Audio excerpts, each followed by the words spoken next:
Halo Sobat Belajar semuanya, Assalamualaikum warahmatullahi wabarakatuh. Bertemu kembali ya dengan Kak Ridwan di sini. Nah, untuk adik-adikku yang duduk di kelas 10 IPS, kali ini kita akan membahas materi sejarah wajib ya, yang temanya di sekitar perkembangan kerajaan-kerajaan Islam di Nusantara. Nah, tentunya sejak masuk dan berkembangnya pengaruh Islam ke Nusantara, penyebutan kerajaan sedikit berubah dengan penggunaan istilah namanya kesultanan, dan ini juga diiringi oleh perubahan nama gelar raja di zaman kerajaan-kerajaan Islam menjadi gelarnya disebut, wah ini sebutannya udah nggak asing lagi nih, sultan, betul nggak? Nah, jadi makanya pemerintahan yang dipimpin oleh sultan tersebut sering disebut dengan kesultanan. Nah, sesuai dengan tema kita nih hari ini ya Sobat Belajar, yaitu mengenai era kesultanan Islam di Nusantara. Disinilah momen kejayaan dan kebesaran kesultanan Islam di Indonesia, yang tentunya kalau kita bisa bilang ya, menggantikan posisi peran dan kedudukan kerajaan-kerajaan Hindu-Buddha yang pernah berkuasa di Nusantara pada era sebelumnya. Kira-kira perkembangannya seperti apa ya? Terus juga pengaruh yang kerajaan atau mungkin kesultanan Islam tersebut bawa bagi kehidupan masyarakat Indonesia apa aja di berbagai bidang? Tentunya akan menarik nih untuk kita bahas ya Sobat Belajar. Yuk kita mulai. Era Kesultanan Islam di Nusantara, perkembangan kerajaan-kerajaan Islam di Indonesia. Yuk kita mulai. Tentunya Sobat Belajar, seperti yang kita tahu ya, bahwa Indonesia atau Kepulauan Nusantara ini merupakan negara yang memiliki perairan yang sangat luas. Mengingat kondisi negara kita ya secara geografis merupakan negara kepulauan. Jadi sebagai bentuk atau konsekuensi logis dari negara kepulauan, negara Indonesia memiliki perairan yang luas nih Sobat Belajar, sehingga melahirkan sebuah kondisi kalau terbentuk sebuah pemerintahan, kebanyakan negara atau pemerintahan yang kita maksud ini akan bercorak menjadi negara atau kerajaan maritim. Betul nggak Sobat Belajar? Makanya nih dalam yang namanya konteks sejarah kerajaan-kerajaan Islam pun nanti kita akan temui ya banyak kerajaan-kerajaan Islam di Nusantara yang merupakan kerajaan maritim, mengingat secara geografis memang negara Indonesia sebagai negara kepulauan. Jadi ketika lahir kesultanan atau kerajaan-kerajaan Islam di tiap pulau, di tiap titiknya sering mengacu kepada pusat kekuatan, pusat ekonomi, dan pusat politik yang kebanyakan berada di wilayah pesisir pantai. Sehingga dalam hal ini corak pemerintahan sangat didukung oleh kekuatan ekonomi yang berlatar belakang maritim. Oleh karenanya banyaklah yang namanya kerajaan-kerajaan maritim di zaman perkembangan Islam. Betul nggak Sobat Belajar? Tuh ada Aceh. Ini kakak ambil dari sumber yang menggambarkan betapa Kesultanan Aceh begitu didukung oleh aspek perdagangan dan maritim yang kuat ya, sehingga kelak Aceh menjadi pusat dagang sebagai alternatif, khususnya setelah pelabuhan dagang Malaka jatuh ke tangan bangsa asing. Tentunya kalau kakak bilang bangsa asing yang dimaksud nih pada tahu ya Sobat Belajar. Nanti kita bahas ya. Selebihnya ada kerajaan juga yang berada di kawasan wilayah Pulau Jawa, tepatnya di Jawa Barat, yaitu Kerajaan Banten. Nanti kita kembangkan ya Sobat Belajar. Siapa sih yang nggak kenal beliau nih? Beliau adalah seorang sultan yang berhasil membawa kejayaan Kesultanan Aceh Darussalam. Kalau Sobat Belajar mengenal beliau, pastinya udah nggak asing lagi ya dengan Sultan Iskandar Muda, sultan yang membawa kebesaran Kesultanan Aceh. Nah, di masa kekuasaan Sultan Iskandar Muda, Aceh berhasil membangun kekuatan politik. Maksudnya membangun yang namanya kerjasama dengan negara-negara besar yang lain loh. Bahkan juga dalam bidang ekonomi dan juga di bidang militer nih Sobat Belajar. Loh Kak, bidang militer seperti apa? Ini dia. tahukah sobat belajar bahwa Sultan Iskandar Muda tuh membangun kavaleri. Berarti kalau kavaleri itu bagian dari kekuatan persenjataan yang didukung oleh alat tempur ya. Misalkan kalau zaman sekarang mungkin tank atau kendaraan lapis baja. Kalau zaman itu ya sobat belajar, bentuknya adalah kekuatan militer yang didukung oleh armada yang namanya pasukan gajah. Nah, dalam sejarah Aceh pernah memiliki kekuatan kavaleri sebanyak kurang lebih ya 1000 ekor gajah yang memperkuat pasukan militernya. Sehingga Aceh sangat ditakuti loh. Bahkan oleh pihak Portugis, Belanda hingga Inggris. Ini mengingat hubungan militer Aceh yang sangat luas ya dengan kekhalifan Islam terakhir di dunia. Kalau sobat belajar masih ingat, berada di Istanbul atau di Turki kalau sekarang. Keren banget ya sobat belajar. Nih, kalau lihat figur beliau ini, beliau pahlawan nasional yang udah identik banget gitu ya dengan wujud beliau yang khas, dan beliau dikenal dengan julukan ini dia, sangat terkenal dengan sebutannya ayam jantan dari timur.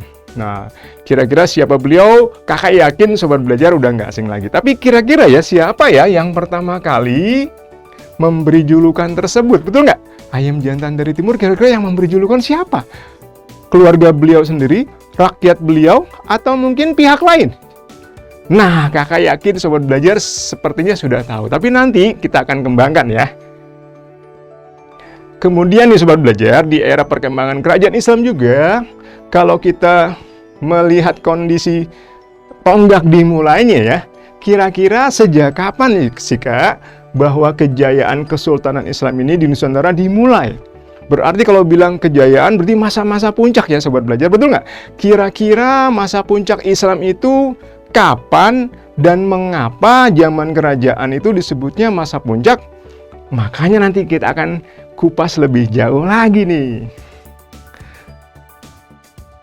Satu lagi nih sobat belajar, kira-kira kalau berbicara mengenai perkembangan peradaban Islam, khususnya di masa kejayaan dan perkembangan kerajaan-kerajaan Islam di Nusantara, kira-kira pengaruhnya bagi kehidupan masyarakat di berbagai bidang loh. Banyak ya, dari mulai bidang politik, ekonomi, sosial hingga budaya, kira-kira apa saja ya? Pastinya sangat besar bagi pengaruh kehidupan di berbagai bidang masyarakat di Indonesia.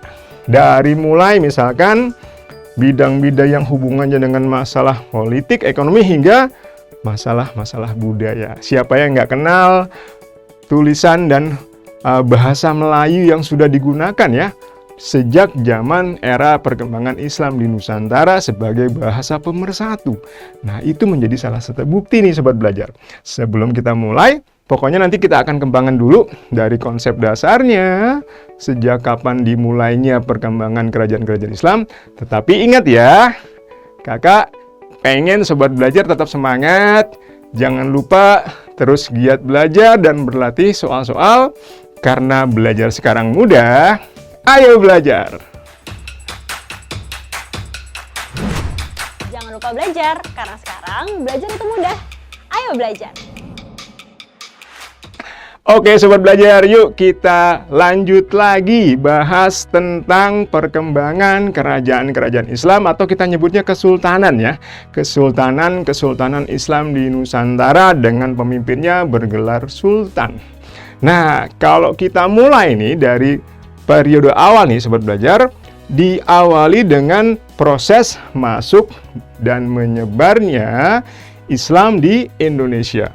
Seperti yang sobat belajar tahu ya, dari sejak abad ke-7, kalau dikatakan nih, bahkan sejak abad 1 sendiri, justru yang namanya perkembangan Islam ternyata sudah dapat yang namanya bukti-bukti ya, bukti-bukti adanya proses Islamisasi dari Asia Barat atau mungkin dari tanah Arab sendiri. Tetapi kalau berbicara konteks di Indonesia memang baru terlihat sejak abad 7. Nah, sekarang kita mulai dari yang paling dasar dulu. Dikatakan bahwa sejak abad 1 hingga abad 16 Masehi itulah proses penyebaran Islam di seluruh dunia.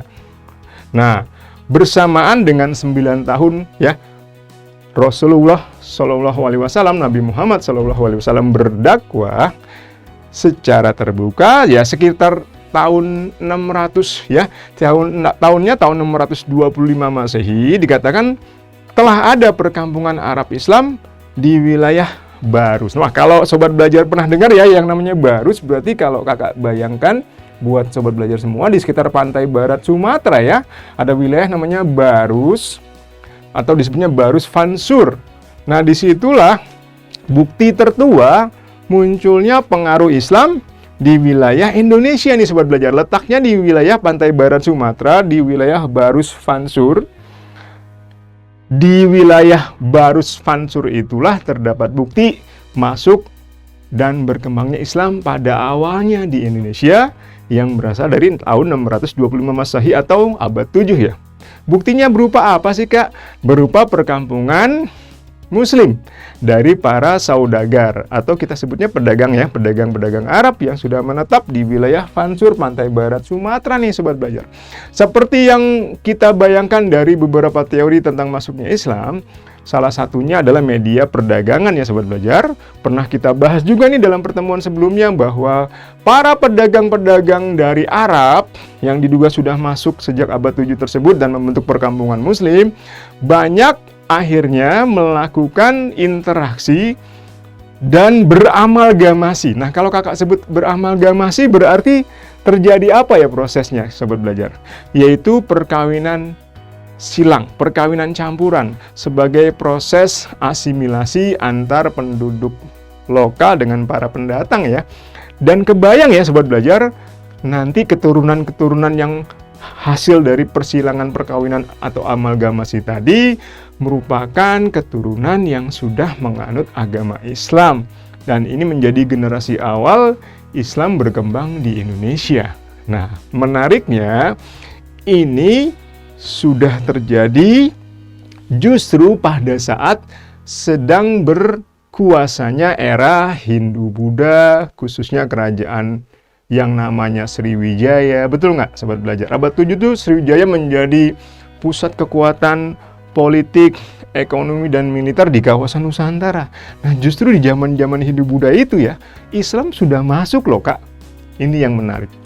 Dalam perkembangan selanjutnya nih, sobat belajar, kalau kita bisa simpulkan, abad ke-7, gitu ya, merupakan awal Islam masuk ke Nusantara dengan bukti tadi ya, terdapatnya perkampungan Muslim di wilayah Barus Fansur di pantai barat Sumatera. Dan juga ini menjadi bukti wilayah Barus ini nih sobat belajar, titik awal masuk dan berkembangnya Islam di Indonesia. Abad 11, nah sekarang abad 11 nih sobat belajar. Abad 11 memang ada apa Kak gitu ya. Abad 11 ini ada momentum yang penting juga nih sobat belajar, ditemukannya bukti tertua. Oh, kalau kakak bilang bukti tertua adalah berupa peninggalan arkeologis tertua di Nusantara yang membuktikan Islam sudah berkembang. Kalau tadi masuk, sekarang sudah berkembang nih sobat belajar. Berkembangnya sejauh apa Kak? Ini dia. Berkembangnya di abad 11 sudah masuk ke wilayah lain. Tidak di Sumatera saja sekarang perkembangan Islamnya nih sobat belajar. Tepatnya di mana Kak? Ini dia nih sobat belajar. Kakak yakin sobat belajar tahu ya, wah ketika ada wujud bangunan, tepatnya kita nyebut bangunan makam. Tepatnya lagi ada sebuah batu nisan dari seorang wanita muslim. Wah, kita nyebutnya muslimah ya sobat belajar ya. Seorang muslimah yang bernama, kalau kakak tulis ya, dari makam seorang wanita muslim, nama beliau adalah Fatimah. Yang kalau tidak salah kakak pernah membahas beliau nih, dalam pertemuan kita sebelumnya. Makam dari Fatimah binti Maimun, yang makam beliau batu nisannya setelah diterjemahkan dalam bahasa Indonesia, karena tulisannya tulisan bahasa Arab ya sobat belajar. Berangkat tahun beliau dari tahun wafatnya 1082 Masehi. Berarti sudah masuk abad 11. Gitu sobat belajar. Nah, ini menjadi bukti tertua tepatnya secara arkeologis berkembangnya Islam di wilayah Pulau Jawa ya. Kita sudah masuk ke Pulau Jawa. Kenapa? Karena bangunan makam beliau dan batu nisannya ditemukan di wilayah Leran, Gresik, di wilayah Jawa Timur. Nah, bahasan kita pada kali ini adalah puncaknya nih Sobat Belajar, puncak perkembangan Islam sendiri, yaitu sejak kapan Kak? Nah ini dia, dihitung sejak abad 12 akhir mungkin ya, 12 akhir masuk ke abad 13 awal nih Sobat Belajar. Disitulah momen ketika Islam di Indonesia mengalami masa puncak, masa kejayaan dan munculnya ditandai oleh kemunculan kesultanan tepatnya ya. Kerajaan kalau dalam konteks Islam bisa kita nyebutnya kesultanan Islam di Nusantara. Kita lanjut lagi. Apalagi di abad 11? Tentunya kehadiran kesultanan Islam di Nusantara ini setidaknya telah menggeser eksistensi ya, keberadaan, pengaruh dan yang namanya kekuatan dari atau pengaruh kekuatan dan kekuasaan dari kerajaan-kerajaan Hindu-Buddha yang sudah lebih dulu ada di Nusantara. Sejauh apakah pengaruhnya menggeser kekuatan pengaruh dalam bidang ekonomi, budaya, politik, bahkan militer? Pastinya sangat besar pengaruhnya ya. Hegemoni politik diambil alih khususnya sejak Sriwijaya mengalami keruntuhan. Apalagi ketika Majapahit juga mengalami kemunduran pasca terjadinya. Masih ingatkah Sobat Belajar faktor penyebab kemunduran Majapahit? Salah satunya adalah terjadinya perang saudara. Wah, salah satu sebutannya disebut Perang Parekrek, betul nggak? Nah, memang dalam sejarah secara teori, kemunduran Majapahit sendiri karena ada faktor perkembangan Islam ya, khususnya di tanah Jawa. Berbicara kesultanan Islam, tidak bisa kita lepaskan dari kesultanan atau kerajaan Islam pertama, yaitu Samudra Pasai. Ini Sobat Belajar yang menarik nih Sobat Belajar. Ada sebuah bukti bahwa sejak zaman Kesultanan Samudra Pasai itulah pengaruh yang dibawa oleh kerajaan ini begitu terasa bahkan hingga saat ini. Kalau kakak bilang hingga saat ini wajar ya Sobat Belajar. Sepertinya simbol tersebut sudah nggak asing lagi, betul nggak? Simbol tersebut sudah tidak asing lagi, terdiri dari kalimat yang namanya tauhid, dan ini bukti bahwa kerajaan Islam tersebut menjadi kerajaan Islam besar, berpengaruh, dan menjadi kerajaan Islam pertama ya, setidaknya menurut beberapa bukti. Seperti yang dilaporkan oleh Marco Polo, oleh Ibnu Battuta, oleh pelaut-pelaut Portugis yang berkunjung ke wilayah Nusantara. Bahkan juga para pedagang dari Gujarat menyatakan dugaan mereka bahwa kerajaan atau Kesultanan Samudra Pasai adalah kerajaan tertua bercorak Islam di Nusantara. Walaupun tidak menutup kemungkinan, Sobat Belajar, ada mungkin gitu ya beberapa bukti yang ditemukan kerajaan-kerajaan Islam, tetapi mungkin merupakan kerajaan yang kecil ya, yang lebih dulu sebagai awal rintisan dari pemerintahan kerajaan Islam di Nusantara, seperti Kerajaan Perlak, atau mungkin ada kerajaan-kerajaan lain. Tapi tentunya Samudra Pasai terhitung dalam kurikulum sebagai kerajaan Islam pertama karena mungkin pengaruh dan yang namanya dimensi yang kerajaan tersebut miliki begitu berdampak besar ya bagi perkembangan Islam di Nusantara. Kakak awali dulu ya dengan simbol dan gambar dari lambang Samudra Pasai yang udah nggak asing lagi. Kita akui ini mirip dengan lambang burung Garuda yang kita miliki. Betul nggak? Kakak nggak bisa gambar burung Garuda secara lengkap, tapi kurang lebih memang seperti ini ya Sobat Belajar. Kalau kita gambar burung Garuda, misalkan burung Garudanya seperti ini, mungkin ada paruhnya, ada jambulnya, kemudian ada, kalau kita gambarkannya burung Garuda, Sobat Belajar misalkan gitu ya, kakak nggak bisa menggambarnya mungkin dengan baik, tapi bisa kita bayangkan ini banyak memiliki kemiripan dengan simbol dari kesultanan yang namanya Samudra Pasai ya. Di sini ada perisainya, ada helai-helai burungnya gitu ya. Jadi kalau secara selintas bisa kita sepakat bahwa inilah momen yang menjadi bukti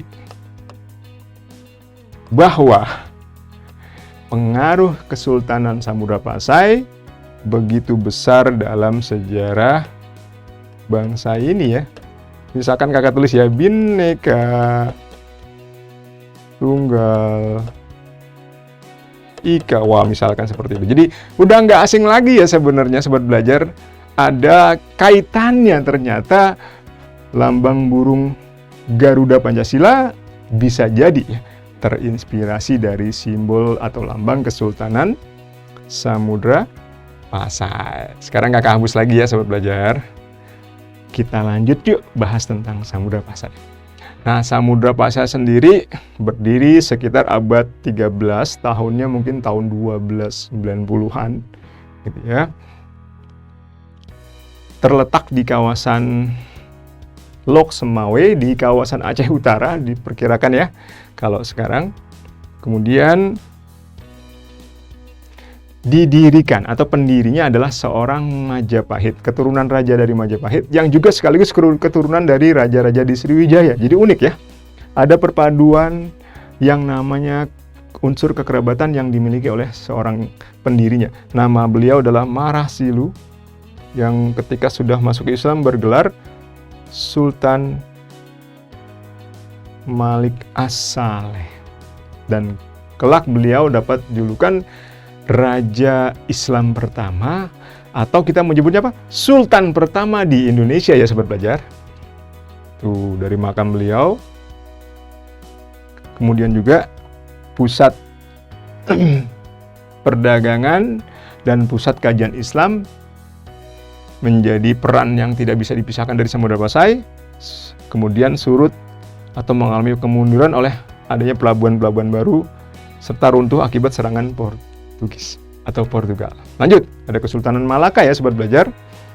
Kesultanan Malaka berdiri pada abad ke-15 berbarengan dengan terjadinya perang saudari di Majapahit, menjadi pusat perdagangan internasional juga, dan juga memiliki armada laut yang tangguh dipimpin oleh tokoh yang udah kakak yakin udah nggak asing buat kalian, buat sobat belajar, yaitu Hang Tuah yang namanya beliau sangat dikenal, diabadikan menjadi beberapa jalan.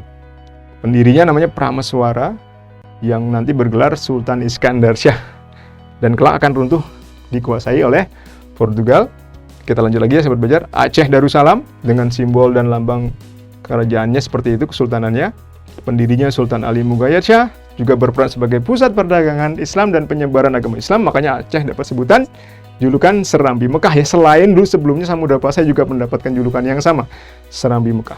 Aceh memiliki armada militer yang ditakuti dengan pemimpinnya namanya Laksamana wanita pertama di Indonesia, Laksamana Kemalahayati. Nih kakak punya foto beliau, lukisan ya dari seorang tokoh yang sangat dikenal, Laksamana perempuan pertama di Indonesia Kemalahayati. Ada Kesultanan Demak yang didirikan pertama kali oleh Raden Fatah, dan raja termasyurnya adalah Sultan Trenggana.